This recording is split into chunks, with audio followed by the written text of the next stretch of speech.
Up with KREM begins now. 7:30 this morning. Right now on Up with KREM, students in Spokane Public Schools will return to in-person class 1 week from today.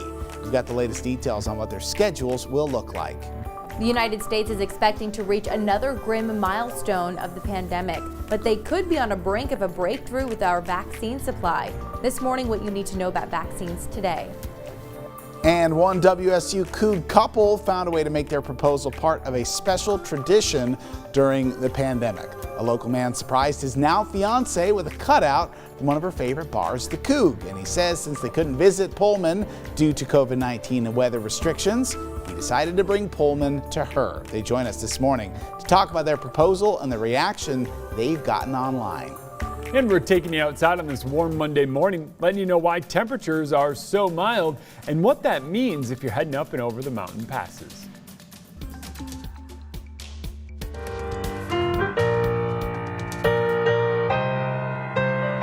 Attention, North Central High School, we're coming back. Students are coming back. It's awesome.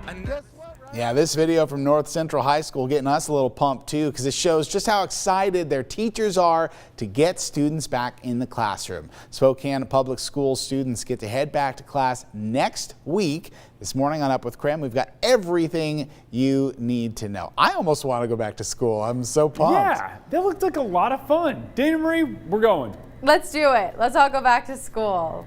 You know what? When you're in school, Josh, you were saying you're like, oh, I just want those breaks. I don't want to be in school. And then when we all graduate, all we want to do is go back to college. Isn't that so funny? We're just like, I miss school. Yeah. Right? Yeah.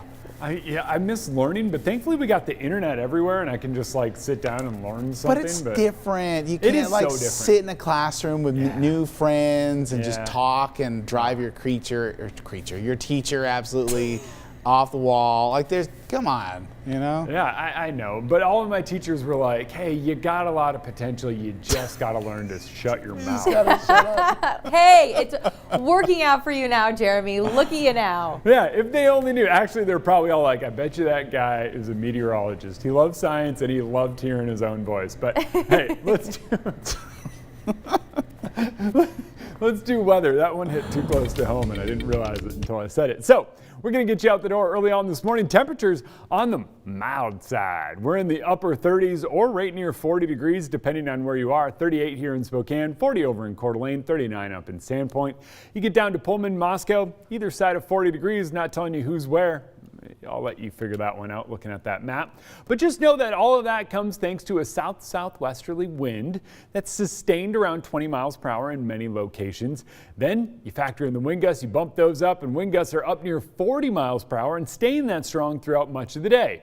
You put all that stuff together, that bumps our temperatures up, that gets us warm, but when you're talking wind gusts that strong, you got to have a wind advisory in place. It's enough to kind of blow debris around. It's enough to get your car to move around on the road. Yesterday I was driving up from the Palouse area and boy was it windy on that stretch of road. I went, holy cow, when I talk about wind advisories here, this is what it's about. And yeah, get ready for it today. We've got a little bit of moisture coming down in some of those higher elevations. Now, it does look like that moisture tries to get a little more widespread, but I'm not overly worried about that. I think really it's going to be a few scattered showers throughout the day. Most of our moisture sticks to those higher elevations because you have that mechanism, the rising, the mountains forcing the air up, and that condensation happening in those clouds and rain coming back down. Temps in the upper 40s later on today though. This is our warmest day of the week. Might not feel like it because of all that strong wind, but don't worry, we stay in the 40s for a good chunk of the week. Well, this morning, all mountain passes between Spokane and Seattle are closed. This is what Snoqualmie Pass looks like right now behind me. White, Stevens, and Snoqualmie Pass are closed due to avalanche danger. Experts will reassess conditions this morning around 8 a.m. Of course, we'll keep you updated with the changes right here on Up with KREM, also on KREM.com.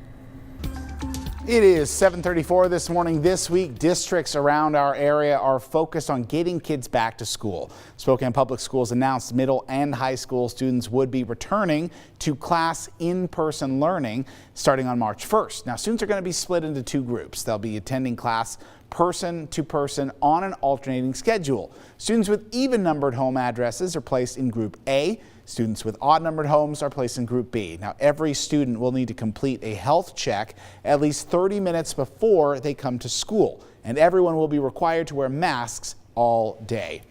Now tonight, Spokane Public Schools will be hosting its first of 2 webinars for parents and of middle and high school students. Now the middle school webinar is tonight from 6:30 to 7:30. The high school webinar is Tuesday from 6:30 to 7:30 as well. SPS will be going over what students and parents need to know before in-person learning starts on March 1st. You can find more information about how to register on the link on your screen. Also, to sign up for the webinar, all you have to do is text the word school to 509-448-2000. We'll get you the latest information right to your phone. Here are 3 things you need to know about COVID-19 today. Number 1, the United States will soon pass another grim milestone.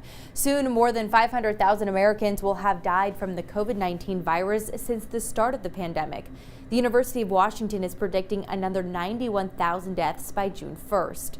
A White House official tells CBS News President Biden plans to make remarks during a candlelight event tonight to mark the 500,000 American lives lost. The number of U.S. cases so far has now surpassed 28 million. That's a quarter of the reported cases worldwide, according to Johns Hopkins. Number 2, Dr. Anthony Fauci said it's possible that we will still need to wear masks into next year. Do you think Americans will still be wearing masks, for example, in 2022? You know, I think it is possible that that's the case. Even though more people are getting the COVID-19 vaccine, don't get rid of your masks just yet. The Biden administration has been pushing mask wearing. President Biden signed an executive order last month mandating interstate travelers wear a mask and also requiring masks on federal property. Number 3, experts say the U.S. is on a verge of a COVID-19 vaccine breakthrough. President Biden is on a path to attain his goal of 100 million vaccination shots in 100 days.